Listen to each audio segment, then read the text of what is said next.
मित्रांनो नमस्कार. दरवर्षी उन्हाळा येतो आणि आपल्याला दरवर्षीचा उन्हाळा मागच्या वर्षीपेक्षा भयानक वाटायला सुरुवात होते. यावर्षी तसंच झालंय. मागच्या वर्षीपेक्षा यावर्षीचा उन्हाळा सुसह्य असेल असा भरपूर पाऊस झाल्यामुळं अनेक लोकांचा कयास होता. मात्र यावर्षी उन्हाळ्याने एक परिसीमा गाठली आणि यावर्षीचा उन्हाळा अतिशय कडक आहे अशी प्रत्येकाला जाणीव व्हायला लागली.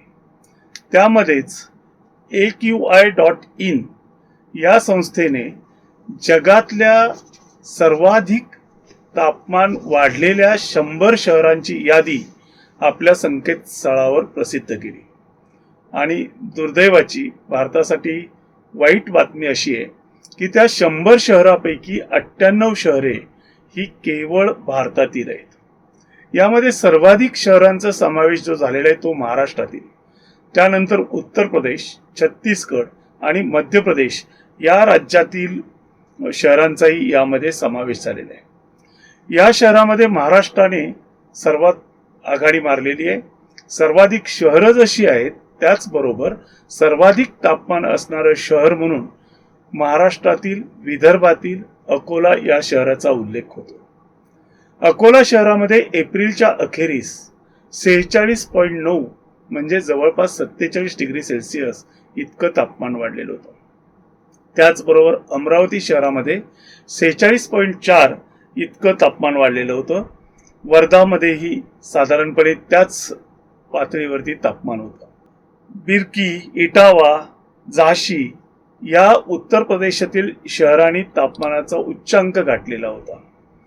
त्याचबरोबर मध्य प्रदेशमध्ये अनेक शहरातलं तापमान जे वाढलं त्यामुळे मध्य प्रदेशच्या शहरांच्या बरोबरच ग्रामीण भागही होरपळून निघाला.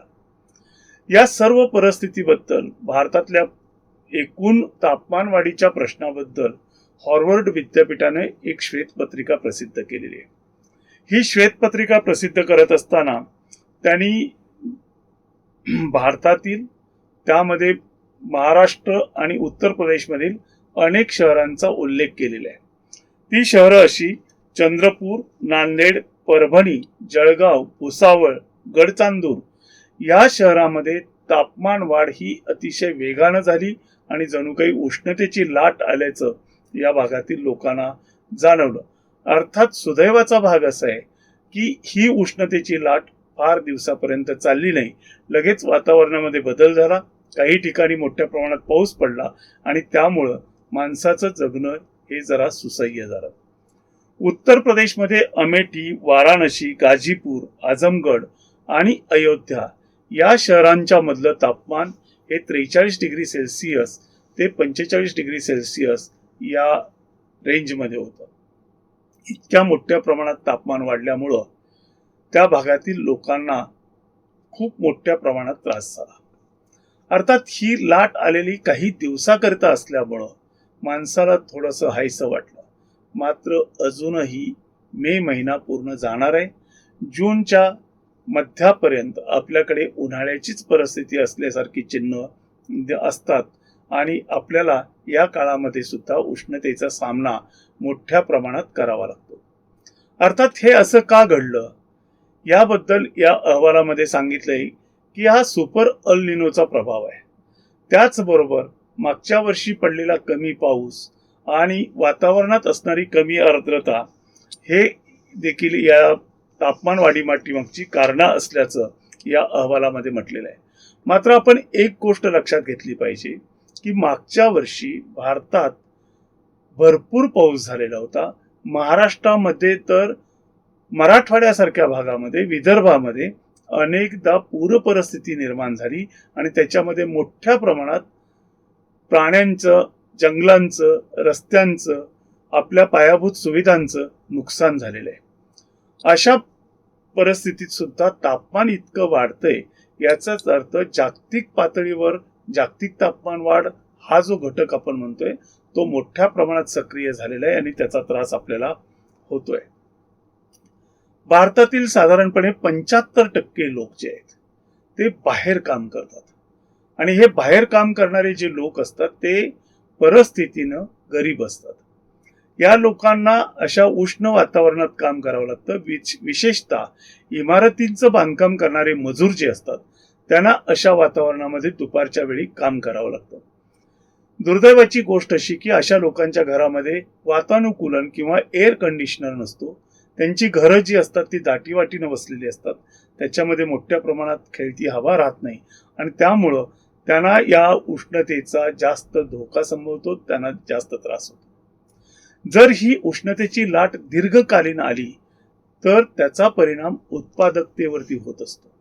म्हणजे दुपारच्या वेळी या मजुरांना काम थांबवणं क्रमप्राप्त ठरतं आणि त्यामुळं बांधकामाचा उरक ज्या वेगाने व्हायला पाहिजे त्या वेगाने होत नाही. मी फक्त बांधकाम हे एक उदाहरण म्हणून सांगितलं. इतर जी कामं उन्हामध्ये करावी लागतात त्या कामामध्ये सुद्धा अशाच गोष्टी घडत असतात. अगदी छोट्या कालावधीसाठी जर उष्णतेची लाट आली तर वयस्कर लोकांना त्याचा तडाखा बसत असतो. त्यांच्यासाठी ती खूप घातक असते. त्यामुळं उष्णतेची लाट ही अल्पकालीन असो किंवा दीर्घकालीन आपण त्यामध्ये काळजी घेणं गरजेचं आहे. दुपारच्या उन्हामध्ये काम करणं, बाहेर फिरणं, अनावश्यक बाहेर उन्हामध्ये आपलं शरीर ठेवणं हे आपण आवर्जून टाळायला पाहिजे. या हार्वर्ड विद्यापीठाच्या अहवालामध्ये भारतातील उष्णतेची भीती जी आहे त्याच्यामुळे होणारं नुकसान जे आहे ते महाभयानक असेल असं भाकीत केलेलं आहे. साधारणपणे 38 कोटी लोकांना या उष्णतेचा तडाखा बसू शकतो किंवा झळ बसू शकते असंही हा अहवाल आपल्याला सांगतो. उष्णतेची लाट जे आपण म्हणतो त्याच्यामध्ये किंवा एरवी सुद्धा तापमान ज्या वेळेस आपल्याला सांगितलं जातं, वेगवेगळे हवामान खात्याच्या वेबसाईटवरती जे तापमान येत असतं त्याच्यामध्ये 2 प्रकारची तापमानं दिलेली असतात. एक प्रत्यक्ष तापमान असतं, त्याला काहीच म्हटलेलं नसतं, मात्र त्याच्या खाली फिलिंग लाईक म्हणजे जाणवणारं तापमान हा एक दुसरा घटक दिलेला असतो आणि तो घटक खूप महत्वाचा असतो. कारण अनेकदा प्रत्यक्ष तापमापीनं मोजलेलं तापमान आणि आपल्याला जाणवणारं तापमान याच्यामध्ये 3 ते 4 डिग्री सेल्सिअस इतका सुद्धा फरक असू शकतो.